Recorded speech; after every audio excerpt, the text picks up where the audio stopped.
बेहद ज़रूरी है कि उसकी नींव बहुत मजबूत हो, उसी तरह से हमारे देश की वकालत की व्यवस्था के लिए ज़रूरी है कि उसके डिस्ट्रिक्ट कोर्ट्स की व्यवस्था बिल्कुल ठीक हो।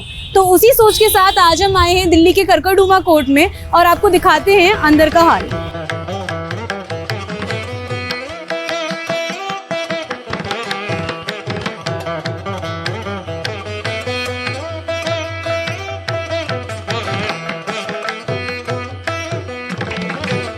नमस्ते, मेरा नाम चारू सिंह है, मैं लाइव लॉ से हूँ। आपका नाम?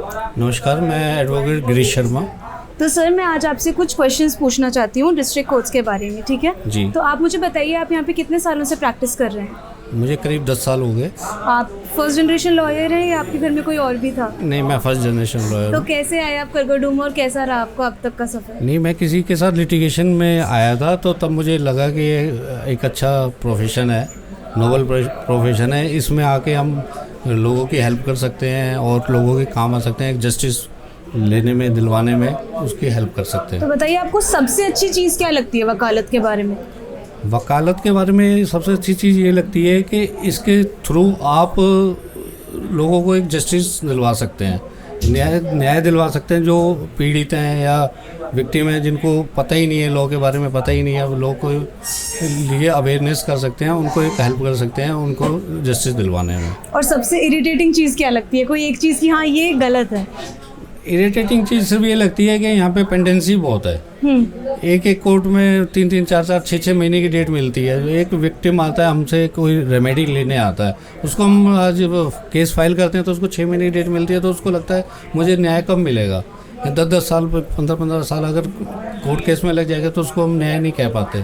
तो आपको क्या लगता है कि ये पेंडेंसी की जो दिक्कत है कि इतने साल लग जाते हैं, इसे कैसे सुधारा जा सकता है? सुधारा जा सकता है, कई रीज़न है उसके। एक तो पेंडेंसी ऑलरेडी बहुत है, और दूसरा कोर्ट में जजेस की जो है अपॉइंटमेंट, बहुत वैकेंसी खाली है, अपॉइंटमेंट होने चाहिए नए। और तीसरा ये कि इसमें मेरी पर्सनल ओपिनियन ये है कि इसको इवनिंग कोर्ट में भी शामिल किया जाए। जैसे अभी मॉर्निंग में कोर्ट चलती है तो इवनिंग कोर्ट में जाकर के पेंडेंसी को कम किया जा सकता है। आप मेहनत करने के लिए तैयार हैं? तो बिल्कुल, हमारा वकील का एक काम है, जितना काम आएगा उसको ज़्यादा उतना एक्सपोजर मिलता है, उतना अच्छा लगता है। जी, ये बताइए कि एक डिस्ट्रिक्ट कोर्ट में आपको कौन कौन से और इंफ्रास्ट्रक्चर चाहिए, कि आपको क्या लगता है कौन कौन सी और सुविधा होनी चाहिए एक वकील के पास? जिस टाइम ये बिल्डिंग बनी थी, इंफ्रास्ट्रक्चर उस टाइम के हिसाब से बहुत अच्छा बना था, लेकिन आज की डिमांड अलग हो चुकी है।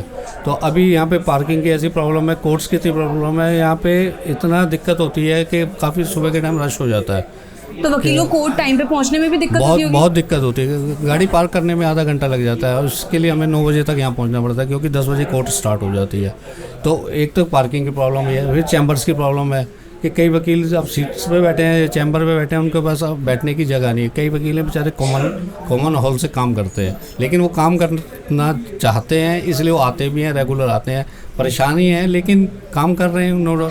लेकिन अभी इनके पीछे नई बिल्डिंग बनी है, तो उससे काफ़ी होप है कि अब कोर्ट का इंफ्रास्ट्रक्चर और बढ़िया हो गया है। तो अभी उसमें 44 कोर्ट रूम आ रहे हैं, तो उससे और थोड़ा सा फैसिलिटीज़ बेहतर हो जाएगी। तो ये बताइए, कोविड का पीरियड रहा, बिल्कुल अनसीन प्रॉब्लम थी, किसी को ये नहीं पता था कि इतनी बड़ी आपदा आ सकती है। बिल्कुल। तो कैसा रहा लिटिगेशन वाले वकीलों के लिए, कैसा था ये पीरियड? मेरे ख्याल से कोविड का पीरियड सबसे ज़्यादा जो हार्मफुल रहा ना, वो वकीलों के लिए रहा, क्योंकि एडवोकेट्स को की सुध किसी ने ली, ना गवर्नमेंट ने ली, ना किसी एडमिनिस्ट्रेशन ने ली। जज साहब को तो अपनी सैलरी मिल रही थी, तो अपना घर बैठे थे। हम लोग वो थे ईट टू माउथ वाले, रोज़ कमाना है, रोज़ खाना है, रोज़ क्या। जब क्लाइंटेज नहीं आ रही, केस नहीं आ रही, कोर्ट बंद होगी, तो सारी चीज़ें बंद होंगी। हम लोगों ने बहुत सफ़र करा, लेकिन सफ़र के साथ हमने सब्र भी बहुत किया। फिर हाई कोर्ट के डायरेक्शन पे, सुप्रीम कोर्ट के डायरेक्शन पे थ्रू वीसी कोर्ट स्टार्ट हुई, तो थोड़ा रिलीफ मिला, क्लाइंट को भी रिलीफ मिला, क्योंकि उनके जिनके पेंडेंसी केस थे उनको तो रिलीफ चाहिए। तो फिर धीरे धीरे कवर अप होता गया, लेकिन आज नॉर्मल कंडीशन में है। खुदा ना खास्ता अगर ऐसा दोबारा हो तो आप क्या चाहेंगे कि ये चीज़ें हो जानी चाहिए कि एक वकील भी आराम से अपनी सहूलियत से रहे? उसके लिए मैं तो सिर्फ इतना कहूँगा कि जो वीसी वाला जो चैप्टर इन्होंने स्टार्ट किया था उसको रेगुलर बेस पे रख सकते हैं। इससे कन्वीनियंट हो जाता है कि हम इस कोर्ट में बैठ के किसी भी कोर्ट के हिसाब के अपीयर हो सकते हैं। सपोज करो आज मैं करकटमा में बैठा हूँ, मेरा एक मैटर हाई कोर्ट लगा हुआ है या रोहिणी कोर्ट लगा हुआ है, तो मैं वीसी के थ्रू डायरेक्ट यहाँ से अपीयर हो जाऊँगा। मुझे यहाँ से 2 घंटे भागने की ज़रूरत नहीं पड़ेगी। अगर ऐसी कोई कंडीशन आई थी तो वीसी एक बेस्ट ऑप्शन है। ये बताइए कि अगर कोई नया बच्चा, मान लीजिए 17-18 साल का स्टूडेंट आपके पास आके कहता है कि मैं वकालत करना चाहता हूँ, तो आप उसे उसके लिए कहेंगे कि हाँ करो, या आप कहेंगे कि नहीं मत करो? मैं तो वेलकम करूँगा और कहूँगा बहुत अच्छा प्रोफेशन है, बहुत अच्छा प्रोफेशन है। इसमें आपको पास बहुत ऑप्शन मिलते हैं, बहुत अपॉर्चुनिटी मिलती हैं। ये नहीं कि आप सिंपल वकील बनोगे, वकीलों में भी बहुत कैटेगरीज होती हैं। आप क्रिमिनल लॉयर बनो, आप सिविल के लॉयर बनो, आप फैमिली लॉयर बनो, आप टैक्सेशन में जाओ। वकालत में बहुत बड़ा वाइड वो आपके पास अपॉर्चुनिटी है। ये एक तरीके से समुद्र है, समुद्र में से आप जितना कमा सकते हो कमा लो, लेकिन इसमें मेहनत आपको करनी पड़ेगी। शुरू में स्ट्रगल है, नो डाउट, क्योंकि कोई भी फर्स्ट डे से आपको पे नहीं करता। लेकिन अगर आप में स्किल है, टैलेंट है, तो आपको आगे से बढ़ने से कोई भी नहीं रोक सकता। जी, एक आखिरी क्वेश्चन, एक न्यू एडवोकेट के लिए, मान लीजिए फर्स्ट जनरेशन एडवोकेट के लिए अपनी प्रैक्टिस को शुरू करने के लिए क्या करना चाहिए? सबसे पहले तो देखो, थ्योरिकल एजुकेशन अलग होती है कि लॉ की डिग्री लेके आए किसी अच्छे कॉलेज से, वहाँ पे उन्होंने थ्योरिकल चीज़ों को समझा कि लॉ क्या है, और मेन जो प्रैक्टिकल चीज़ है उसको हम प्रैक्टिस करते हैं। अगर आज हम 30 साल बाद भी ना, मैं ये कहूँगा कि मैं प्रैक्टिस कर रहा हूँ, मैं ये नहीं कहूँगा मैं परफेक्ट हो गया हूँ, वो उसको भी हम प्रैक्टिस ही कहते हैं। तो यहाँ पे आके प्रैक्टिस स्टार्ट करें, किसी अच्छे सीनियर के साथ अटैच होके उन चीज़ों को, प्रोसीडिंग को समझे, कोर्ट में अपीयरेंस को समझे, किस केस में क्या अपीयरेंस होती है, क्या स्टेजेस होती हैं, किस तरीके से केस फाइल होते हैं, किस तरीके से कंसल्टेंसी करनी चाहिए क्लाइंट के साथ। कुछ केस ऐसे होते हैं जो हो सकता है चैम्बर मीटिंग में ख़त्म हो जाएँ, और कुछ केस ऐसे होते हैं जिनको आप बीच का रास्ता निकाल के मीडिएशन में ही ख़त्म करा सकते हैं। कुछ केस ऐसे होते हैं जिनमें आपको फाइट करनी पड़ती है। तो ये सारी चीज़ें किसी अच्छे सीनियर के साथ बैठ के आपको सीखनी पड़ेगी, उसके साथ लगना पड़ेगा। मेरा एक बार फिर कहूँगा कि पहले 5 साल आपको स्ट्रगल करना पड़ेगा, इसमें कोई शक नहीं। लेकिन अगर आपने वो फेस निकाल लिया तो फिर आपको सक्सेस होने से कोई नहीं रोक सकता। धन्यवाद।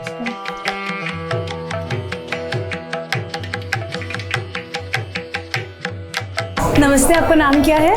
मेरा नाम एडवोकेट जयेश अरोड़ा है और मैं पिछले 4 साल से यहाँ पर प्रैक्टिस कर रहा हूँ। आप कहाँ के रहने वाले हैं? मैं मैम गाजियाबाद का रहने वाला हूँ। तो आप रोज अप डाउन करते हैं? Yes ma'am. कितने बजे निकलते हैं आप सुबह घर से? मैं सुबह निकल जाता हूँ 8:30 बजे और 10 बजे कोर्ट में अपील कर जाता हूँ। और आप कितने बजे तक पहुँचते हैं वापस? क्योंकि फिर ड्राफ्टिंग करते होंगे आप हियरिंग के बाद। श्योर मैम, मैं पहुँच जाता हूँ मैम 7 बजे तक अराउंड। वापस पूरा दिन अपना यहीं पर बिताता हूँ अपने भाइयों के साथ। तो कैसा लगता है आपको कोर्ट की फंक्शनिंग? बहुत ही ज़्यादा बेस्ट है ये प्रोफेशन मेरे हिसाब से, बिकॉज आपको यहाँ पर इतना सपोर्टिव मिलेगा, इतने सपोर्टिव हैं यहाँ पर एडवोकेट्स, जितने भी हमारे सीनियर हैं और जूनियर भी। आपको हर बंदे से यहाँ पर कुछ ना कुछ सीखने को मिलेगा।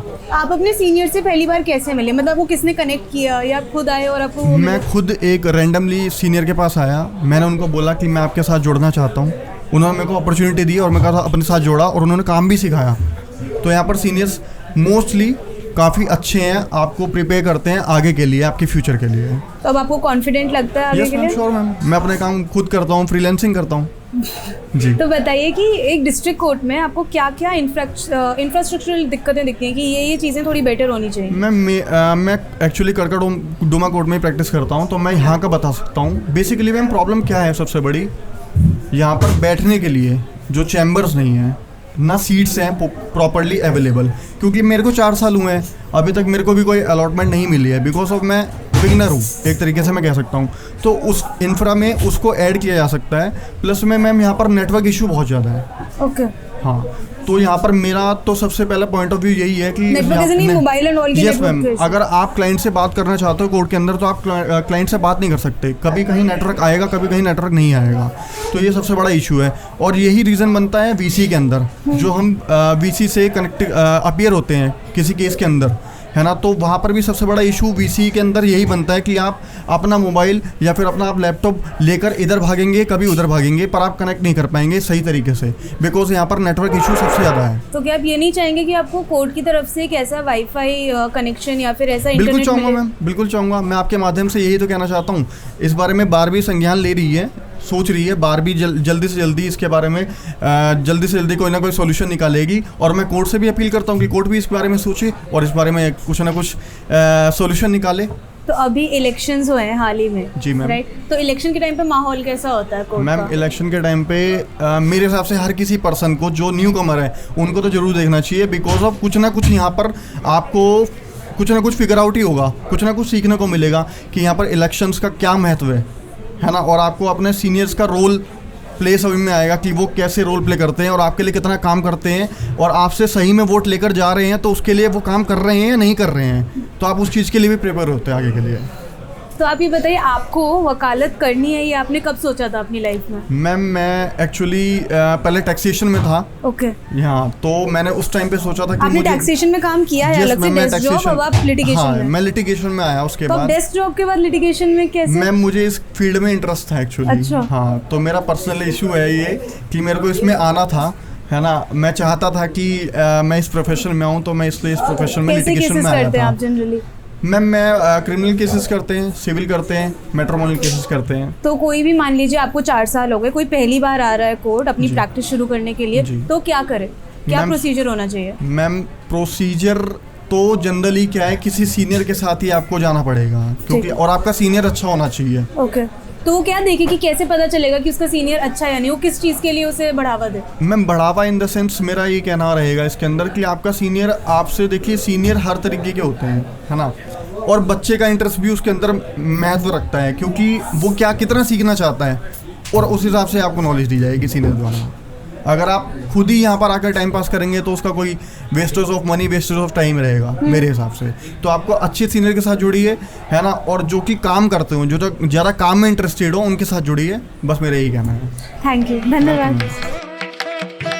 नमस्ते, आपका नमस्ते नाम मैडम। क्या है? मेरा नाम राम सिंह गुप्ता है। मैं महाराजगंज ज़िले से हूँ, जो कि गोरखपुर डिस्ट्रिक्ट के अंदर ही आता है। गोरखपुर डिस्ट्रिक्ट के पास ही है। पहले गोरखपुर और महाराजगंज एक ही था, बट अब अलग हो गया है। तो आप करकरडूमा कब आए पहली बार? मैडम मैं एटलीस्ट 2020 के लास्ट में सुप्रीम कोर्ट में प्रैक्टिस करने के उद्देश्य से दिल्ली में आया। गोरखपुर यूनिवर्सिटी से मेरा लॉ ग्रेजुएशन है। आफ्टर दैट मैं यहाँ दिल्ली में आया। तो आपने इंटर्नशिप करी गोरखपुर के डिस्ट्रिक्ट कोर्ट में, हाँ। और आप वहाँ से दिल्ली आए क्योंकि आपको हायर कोर्ट्स में प्रैक्टिस करनी थी। तो आप ये बताइए कि आपको पहला डिफरेंस, सबसे बड़ा डिफरेंस क्या लगा दोनों कोर्ट्स में? सबसे बड़ा डिफरेंस दिल्ली की कोर्ट में और यूपी की कोर्ट में यही है कि यहाँ पे सारी चीज़ें मॉडर्न के अनुसार हैं, और गोरखपुर में जो है कोई भी टाइम बाउंडेशन सही से नहीं है, लेकिन यहाँ एक टाइम बाउंडेशन है। वहाँ पे चीज़ों के लिए इससे ज़्यादा जूझना पड़ता है। और दिल्ली में कोई भी वर्क आप कराना चाहते हैं, कोई भी एप्लीकेशन लगती है, तो थोड़ा फास्ट है। ये नहीं कह सकते एक्स्ट्रा फास्ट है, लेकिन यूपी की कंपैरिजन से तो यहाँ फास्ट ही है। और यहाँ पे एज ए रेस्पेक्ट की बात करें, एज ए लॉयर रेस्पेक्ट, तो यूपी से ज़्यादा यहाँ पे एज ए लॉयर प्रोफेशन में आपका रेस्पेक्ट है। ये बताइए कि एक वकील को वहाँ पे ज़्यादा जूझना पड़ता है या फिर दिल्ली में ज़्यादा स्ट्रगल्स है? मैम ये तो बहुत अच्छा क्वेश्चन आपने पूछा है, बट मैं आपको बता दूं, एज ए जूनियर एडवोकेट आप काम करते हैं तो आपको बहुत सारे प्रॉब्लम्स को झेलना पड़ता है। एक लॉयर्स, एक स्टूडेंट जो 3 साल या 5 ईयर का लॉ ग्रेजुएट करके आता है, और यहाँ पे मैं आपको बता दूं मिनिमम वेजेस जो है ना, उसके अनुसार भी आपको सैलरी नहीं प्रोवाइड करता सीनियर्स, और बहुत सी प्रॉब्लम का सामना करना पड़ता है। मान लीजिए आपके फैमिली मेम्बर्स इस प्रोफेशन में है तो आपका लक अच्छा है, बट यदि आपके फैमिली मेम्बर्स इस प्रोफेशन में नहीं है तो शायद या तो आप हार्ड वर्क करें या तो सेल्फ माइंड यूज़ करें एक्स्ट्रा, तो ही कुछ कर सकते हैं। और एज ए जूनियर्स आपका यहाँ पे कोई सीनियर किसी का है नहीं, कोई नहीं है। आपको labour as a labour work कराएगा, पूरे डिस्ट्रिक्ट कोर्टों में घूमना पड़ता है, और मिनिमम वेजेस भी नहीं मिल पाएगा आपको। एटलीस्ट शुरू के 3 या 4 महीने आपको ऐसा लगेगा कि हमने वकालत करी क्यों, हमें इससे अच्छा कोई और जॉब कर लेते हैं।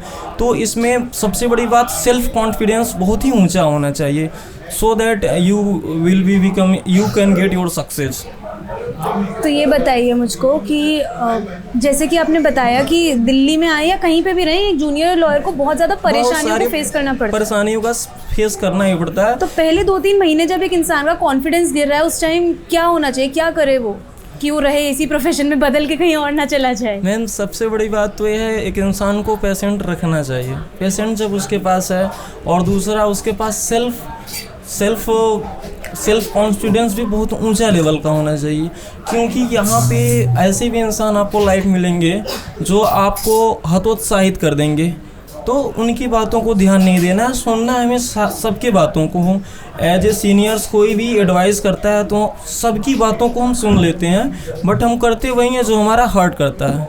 ये बताइए कि अब 2020 में दिल्ली आए हैं, उस हाँ। टाइम कोविड की सिचुएशन भी थी, तो ऐसी सिचुएशन में आप दिल्ली आने का कैसे, कोई Ma'am, प्रॉब्लम I तो know हुई होगी, only one कहाँ thing. रहना है, कैसे I खाएंगे? know only one thing. I have to get my goal at any rate, at any condition. We have to find my goal, so that I want to come in Delhi. जी, तो उस time Covid के time पे आने में आपको और ज़्यादा ये प्रॉब्लम्स नहीं हुई कि थोड़ा सा क्लाइंटेज नहीं बनी या ये सब? मैम उस टाइम मैं दिल्ली में जब आया तो सुप्रीम कोर्ट में एज ए प्रैक्टिस करने के उद्देश्य से आया था। ठीक है, धन्यवाद। Thank you so much.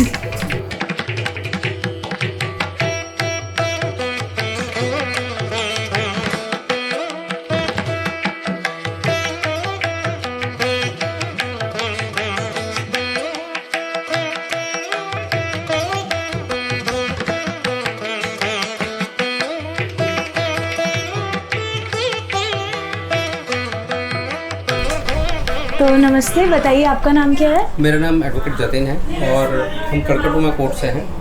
Chamber number G212 है। और आप? मेरा नाम राहुल शर्मा है, मेरा भी चैम्बर G212 ही है, कड़कड़पुर कोर्ट में। सर आपका? मेरा नाम मुरारी लाल शर्मा है और मैं भी G ब्लॉक 212 में ही प्रैक्टिस करता हूँ कड़कड़ुमा, और मेरा 30 से जारी भी रहता है। ओके, तो आपसे जब साथ भी- ही प्रैक्टिस करते हाँ, हैं? साथ ही प्रैक्टिस करते हैं। ओके, सो यही 3-4 चीज़ें पूछनी है। नंबर 1 की इंफ्रास्ट्रक्चर, एक डिस्ट्रिक्ट कोर्ट में यहाँ पे आप प्रैक्टिस कर रहे थे, हाँ। आपको क्या लगता है क्या क्या बदलाव होने चाहिए यहाँ के इंफ्रास्ट्रक्चर में? नहीं, इंफ्रास्ट्रक्चर में एक तो पार्किंग की बड़ी दिक्कत रहती है एडवोकेट्स की। सुबह जितना टाइम घर से आने में कोर्ट तक नहीं लगता, इतना यहाँ पार्किंग में गाड़ी लगाने में लग जाता है। तो कोर्ट सुबह 10 बजे कोर्ट पहुँचना होता है, तो पार्किंग में आधा घंटा लग जाता है। सबसे बड़ी समस्या है पार्किंग की। एक तो पार्किंग का सॉल्यूशन यहाँ बार एसोसिएशन को करना चाहिए, दिल्ली गवर्नमेंट के साथ मिल के करें या दिल्ली हाई कोर्ट के साथ, जैसा भी करना हो वैसे करें। दूसरी समस्या जो हमारी है वो है, जैसे अब आजकल कोर्ट्स हमारी ऑनलाइन भी हाइब्रिड सिस्टम से भी काम कर रही है, फिजिकल हियरिंग भी है, ऑनलाइन हियरिंग भी है।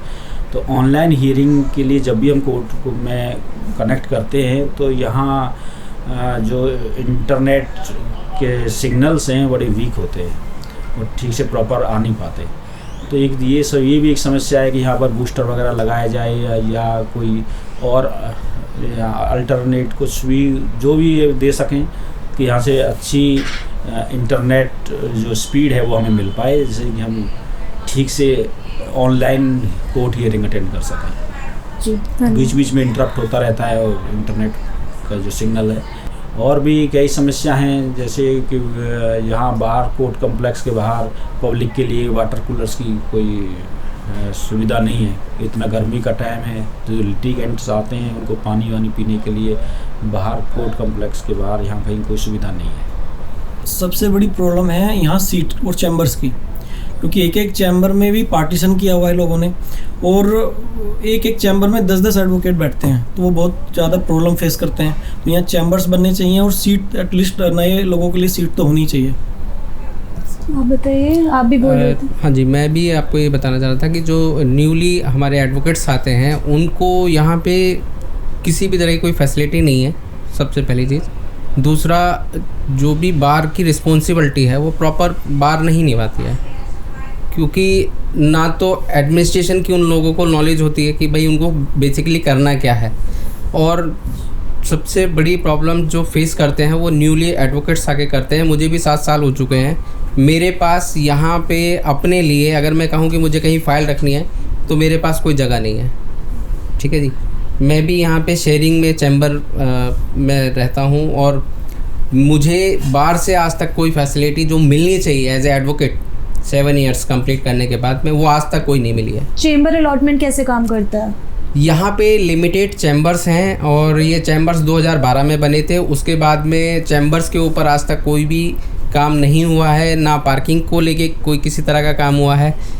और मैं तो ये चाहता हूँ कि अगर अभी हमारी न्यू बार बनी है तो बार को अपनी जिम्मेदारी को समझना चाहिए और जो न्यूली एडवोकेट्स हैं या जो हमारे 7 साल तक के जो जिन्होंने अब 7 साल कंप्लीट कर लिए हैं तो उनके लिए इवन सीट्स वगैरह तो प्रोवाइड कराएं। उनके लिए कुछ ऐसा तो करें कि उनको लगे कि भाई हम कोर्ट में प्रैक्टिस कर रहे हैं, डिस्ट्रिक्ट कोर्ट्स में हम आते हैं तो हमारे पास में इस तरह की कुछ तो फैसिलिटी हो जहाँ पे हम अपने क्लाइंट्स को अटेंड कर सकें। जी, ठीक है जी। तो ये बहुत बेसिकली प्रॉब्लम्स को हम फेस करते हैं। ठीक है जी। अगर हमारे पास में हमारे सीनियर्स ना हो तो हम क्या करें बताएं? हमें तो फिर रोड पे बाहर खड़ा होना पड़ेगा। हमारे पास किसी भी तरह की कोई भी फैसिलिटी नहीं है, जो सच्चाई है। सर दूसरा क्वेश्चन था आपसे कि पेंडेंसी ऑफ केसेस, कई लॉयर्स ने बताया बहुत ज़्यादा है। पेंडेंसी ऑफ केसेस तो ज़्यादा हैं, पहले भी ज़्यादा थे और कोरोना के टाइम में 2 साल कोर्ट बंद रही हैं तो पेंडेंसी और बढ़ गई है। हालांकि कोर्ट नए जजेज अपॉइंट किए हैं दिल्ली हाई कोर्ट ने, तो वो जजेज के लिए नई कोर्ट कम्प्लेक्स भी बनाई गई है। जो अभी न्यू बिल्डिंग है कड़कड़डुमा में 31 में बन रही है न्यू बिल्डिंग्स, तो उन्हीं के सिटिंग अरेंजमेंट के लिए है कि जैसे कि थोड़ा सा बर्डन जो जजों पे हो रखा है पेंडेंसी ऑफ केसेस को लेके, वो जल्दी से डिस्पोजल उसका किया जा सके। सर ये पूछना था कि मान लीजिए कोई न्यू एडवोकेट आता है, फर्स्ट जनरेशन एडवोकेट, पहली बार कोर्ट में, तो कैसे अपनी प्रैक्टिस को स्टैब्लिश करें यहाँ पे? देखिए फर्स्ट जनरेशन का जो भी स्टूडेंट यहाँ आता है इस्टेब्लिश करने के लिए तो उसे बड़ा हार्ड वर्क यहाँ करना पड़ता है, क्योंकि थ्योरिकल और प्रैक्टिकल में बड़ा डिफरेंस है। जो हम पढ़ के आते हैं कॉलेज से और जो यहाँ प्रैक्टिकली करते हैं वो ऑल टुगेदर एक डिफरेंट सा होता है। तो एक प्रोसेस है, लर्निंग प्रोसेस। हालांकि हर एक एडवोकेट अपनी कितना भी चाहे 20 साल की प्रैक्टिस हो 30 की वो लर्नेड ही होता है।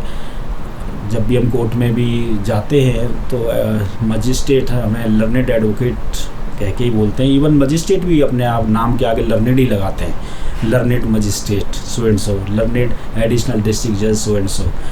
तो ये एक लर्निंग प्रोसेस है, इसमें कोई कंप्लीट नहीं है। इतना बड़ा लॉ का फील्ड है कि ये सोचे कि सारी फील्ड में स्पेशलाइजेशन किसी की हो जाए, ऐसा नहीं है। हर किसी की सिविल में स्पेशलाइजेशन है, किसी की क्रिमिनल में है, किसी की NDPS में है, किसी की मैट्रिमोनियल में है, किसी की मोटर एक्सीडेंट क्लेम ट्रिब्यूनल्स में है, कहीं डेब्ट रिकवरी ट्रिब्यूनल्स का कोई प्रैक्टिस करते हैं। तो सबकी अपनी अपनी जो इंटरेस्ट है अपना अपनी फील्ड का, तो करते हैं डिफरेंट चीज़। लेकिन जो नए एडवोकेट्स आते हैं उनको ये सभी सीखना पड़ता है अपने सीनियर्स के साथ कि DRT में करना है तो वो कैसे करना है, हाई कोर्ट में करना है तो वो कैसे करना है, और डिस्ट्रिक्ट कोर्ट में करना है तो वो कैसे करना है। तो ये शुरू में थोड़ी डिफ़िकल्टीज आती है, उसके बाद वो वैसे तो सब पढ़ा होता है उन्होंने, बट उसको कैसे प्रैक्टिकली उसको मोशन में लेके आनी है चीज़ों को जो थ्योरिकली हमने पढ़ी हैं, तो वो उनको थोड़ा सा यहाँ 5-6 महीने लगते हैं सब चीज़ सीखने में, वो सब सीख जाते हैं। तो प्रॉब्लम उनको सिर्फ यही है कि शुरू में कोई भी आदमी अपना केस उनको इंडिपेंडेंट करने के लिए हाँ रिस्क नहीं उठाता। उन्हें लगता है कि नया लड़का है कि हमारा केस ना हार जाए, तो इसलिए उसका जो इनकम सोर्स है वो एकदम से स्टार्ट नहीं होते, उसमें टाइम लगता है। वो जो भी सीनियर्स उसको देते हैं बस उसी में वो अपने गुजारा करते हैं। ठीक है, आपसे लास्ट क्वेश्चन है अब ये मेरा कि कोविड का पीरियड आया था, अचानक से प्रॉब्लम आई, फोर्सीन नहीं थी, किसी को पहले से नहीं पता था, लेकिन फिर भी प्रैक्टिसिंग लॉयर्स के लिए सबसे ख़राब टाइम था एक तरीके से। ठीक है, क्योंकि उन लोगों को क्लाइंटेज की ज़रूरत होती है ऑब्वियसली। तो आप ये बताइए कि अगर ऐसी प्रॉब्लम खुदा ना खासा दोबारा आ जाए तो क्या पहले से हमारे पास सुविधाएं होनी चाहिए कि हाँ इस तरीके से हम अपने प्रैक्टिसिंग लॉयर्स को प्रॉब्लम से बचा सकते हैं? नहीं, ये सुविधाएं तो जो बार काउंसिल है अपनी, वो लोग देखते हैं। पीछे भी एडवोकेट्स को उन्होंने हेल्प करी थी, उनके घर पर राशन वगैरह भिजवाए थे, 5,000 रुपये भी जो नीडी एडवोकेट्स थे उनको दिए थे। लेकिन इस तरह की सिचुएशन में ना वकील बहुत सारे ये प्रोफेशन छोड़ के भी चले गए। ओके। तो दिक्कत तो है ही, क्योंकि यहाँ कोई इनकम सोर्स तो है नहीं, तो डिपेंड सब क्लाइंटों पे है। और जब सब कोर्ट बंद हैं तो 1 साल से इनकम के सोर्स बंद हो ही गए थे ऑलमोस्ट। वैसे तो बिजनेसमैन का भी सफ़र किया है, और वकील ज़्यादा सफ़र करते हैं। तो कई वो एक लोग ऐसी पोजीशन पे होते हैं कि वो दूसरा काम भी नहीं कर सकते। बिजनेसमैन तो एक काम छोड़ के दूसरा भी कर लेगा। तो कई लोग एक्चुअल में लॉ को छोड़ के भी चले गए और हाँ, ऑक्यूपेशंस के बिल्कुल पास। बिल्कुल लॉ को छोड़ के चले गए वो किसी और काम में, क्योंकि वो 2 साल नहीं सर्वाइव कर पाए। 2 साल का पीरियड बहुत हो जाता है। और जो यहाँ छोटे मोटे अपना वकालत करते हैं, उनके पास इतनी सेविंग्स हैं नहीं कि 2 साल तक वो इतना सर्वाइव करें। हालांकि BCD ने हेल्प करी थी, बट वो इनसफिशिएंट थी।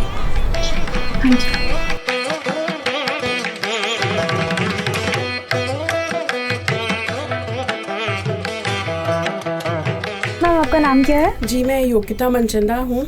और आप कितने टाइम से प्रैक्टिस कर रहे हो? मुझे यहाँ पे अभी 3 साल ही हुए हैं, और मुश्किलें तो बहुत फेस करी हैं।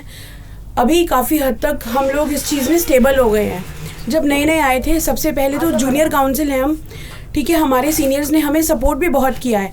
लेकिन जब हम कोर्ट में आर्ग्यूमेंट के लिए खड़े होते हैं या कुछ प्रेजेंट करते हैं, तो क्या किया जाता है, सामने वाले जो ओपोजिशन के लॉयर्स होते हैं ना, वो एक नहीं 4-4 5-5 जो मेल लॉयर्स होते हैं वो आ जाते हैं। वो आके कभी हंसना शुरू कर देते हैं, कभी ऊपर से नीचे तक देखना शुरू कर देते हैं, कमेंट करना शुरू कर देते हैं, जिससे कि आप जो जिस पॉइंट पे बात कर रहे हो ना, आप उससे डाइवर्ट हो जाते हो, जो कि उनका टारगेट होता है। आपके पॉइंट्स कहीं के कहीं चले जाते हैं। जज साहब भी कुछ बोलेंगे, आप अपना पॉइंट ही नहीं रख पा रहे हो, मुद्दा नहीं रख पा रहे हो, तो कहाँ जाओगे आप? डीमोटिवेट करा जाता है। जो जूनियर लॉयर्स होते हैं, उनमें इतनी कैपेबिलिटी है अपने पॉइंट रखने की, लेकिन उसको नीचा क्यों दिखाया जाता है? ठीक है, 5-5 6-6 लोग खड़े हो गए हैं, मजाक उड़ा रहे हैं, आपको देख रहे हैं, आपके फिगर को पॉइंट आउट कर रहे हैं, किस लिए? ये भी तो सुरक्षा का मुद्दा है। दूसरा क्या है, 3 बजे के बाद 4 बजे के बाद यहाँ पे क्या है, मुश्किल होती है। मतलब कई चीज़ें होती हैं कि हम लोग कोर्ट जाएं, कुछ जाएं, वहाँ पे अपना ग्रुप्स में खड़े होते हैं लोग, मुश्किल होती है भाई। बहुत सारी चीज़ें हैं, क्योंकि जूनियर जो फीमेल लॉयर्स होते हैं, मुझे लगता है कि जो सीनियर हैं वो तो अपना यहाँ पे सेटल हो चुके हैं, स्टेबल हो चुके हैं, उनके फेसेस भी पूरा रिकग्नाइज करते हैं। सब लोगों को पता है कि हाँ जी, यहाँ पे इतने सालों से है, हम लोगों ने फेस की है, हमारे सीनियर्स ने सपोर्ट किया है, बहुत किया है। लेकिन कहाँ तक वो भी हमारे साथ साथ नहीं जा सकते, वो अपने देखेंगे, हमें भी अपना देखना है। Thank you. हाँ, तो आप बताइए, जो फर्स्ट जनरेशन लॉयर्स हैं या पहली बार कोर्ट आ रहे हैं, यस मैम, उनके लिए क्या सुविधा होनी चाहिए? मैडम जैसे ये केरल कोर्ट का मूव था कि यंग लॉयर्स को 5000 रुपीज़ दी जाए और कमेटी में से, ठीक है, वो एक हेल्प हो जाए तो यंग लॉयर्स के लिए मैम बहुत अच्छा रहेगा। कोई भी पहली बार कोई स्टूडेंट अपनी वकालत पूरी करके आता है, मान लीजिए डिस्ट्रिक्ट कोर्ट में, तो उसे क्या क्या प्रॉब्लम्स फेस करनी पड़ती हैं? सबसे मैडम पहले उसे काफ़ी सारी प्रॉब्लम्स फेस करनी पड़ती हैं, जैसे कि सर ने भी बताया कि बैठने की जगह, देखिए इतनी क्लाइंटेज नहीं होती है, ठीक है। एटलीस्ट ये है कि उसको अपने आप को मेंटेन करने के लिए, बिकॉज हम जो है सभी ये डिग्निफाइड प्रोफेशन है, ठीक है, उसको अपने आप को मेंटेन करने के लिए एटलीस्ट कुछ स्टाइफंड कुछ तो चाहिए जी। ये भी एक बहुत बड़ा इशू है जी, ठीक है जी। हाँ सर, तो पहले आप बताइए कि डिस्ट्रिक्ट कोर्ट में प्रैक्टिस करने के बाद आपको क्या क्या लगता है कि यहाँ के इंफ्रास्ट्रक्चर में क्या क्या बेहतरी होनी चाहिए, क्या क्या चीज़ों में बदलाव आना चाहिए? देखिए जी, मैं बताऊंगा, बेसिक इंफ्रास्ट्रक्चर यहाँ पर सब है, ऐसा नहीं है यहाँ पर इंफ्रास्ट्रक्चर की कमी है। बेसिक यहाँ पर जो कमी है मैं बताता हूँ, जैसे पार्किंग का इशू है, ठीक है, आप आए होंगे, आपने देखा होगा पार्किंग के लिए स्पेस बिल्कुल नहीं है यहाँ पे, ठीक है। और मैं बताऊं, जो हमारे यंग लॉयर्स हैं, जो हमारे नए अधिवक्तागण हैं जो आ रहे हैं, उनको बैठने के लिए कोई जगह नहीं है, ठीक है। एक चैम्बर में 8-8 10-10 लोग अटैच हैं, किसी तरह शेयर करके काम चला रहे हैं। सीट्स नहीं है, एटलीस्ट सीट्स तो मुहैया कराई जा सकती हैं उनको जी, ठीक है ना जी। ये बहुत बड़ा इशू है। देखिए, कोई यहाँ पर आ रहा है वकालत करने, तो उसको इतनी स्पेस तो चाहिए कि वो आराम से बैठ सके, अपने क्लाइंट के साथ डील कर सके। यही है सबसे बड़ा इशू। तो कोई और चीज़ें, जैसे कि मैंने सुना है यहाँ पे सिग्नल नहीं आता, इंटरनेट वगैरह की दिक्कत होती है, तो वीसी में प्रॉब्लम। उसके लिए भी मैं, हाँ, ये बात आपकी बहुत सही है, आपने बहुत अच्छा सवाल पूछा। मैं बताऊँ आपको, क्या है कि सब कुछ डिजिटलाइज हो गया है, ठीक है। हमें कोई जजमेंट ढूंढनी है, हम फटाफट मोबाइल में या लैपटॉप में खोलते हैं, ढूंढने लगते हैं, ठीक है जी। सिग्नल ना होने की वजह से एक तो नॉर्मल को अगर हम कोर्ट कैंपस में अंदर चले जाएं तो वहाँ पर तो कॉल पर बात करना भी मुश्किल है, ठीक है जी। और चैम्बर में बैठ के भी यहाँ पर नेटवर्क का इशू है, खासकर अगर हमें कुछ सर्च करना है, ठीक है, तो हमें कोई डाटा, हमें कोई जजमेंट चाहिए, कुछ चाहिए, उसके लिए बहुत इशू है। वो भी यहाँ पर होना चाहिए, कुछ ऐसा नेटवर्क बूस्टर, कुछ जो भी होता हो, टेक्निकली मुझे नहीं पता, लेकिन ऐसा होना चाहिए।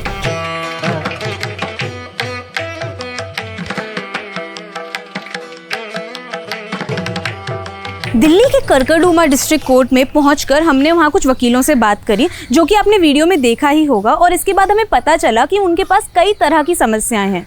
तो आगे भी ऐसी जानकारी को पाने के लिए देखते रहिए सिर्फ और सिर्फ लाइव लॉ। और अगर आपको हमारा कंटेंट अच्छा लगा और आपको ऐसी और वीडियोस देखनी है तो अनटोल्ड स्टोरी का फर्स्ट एपिसोड देखना ना भूलें, जिसमें हमने 30 हज़ारी कोर्ट के बारे में बात करी थी। For more such videos keep on following live law.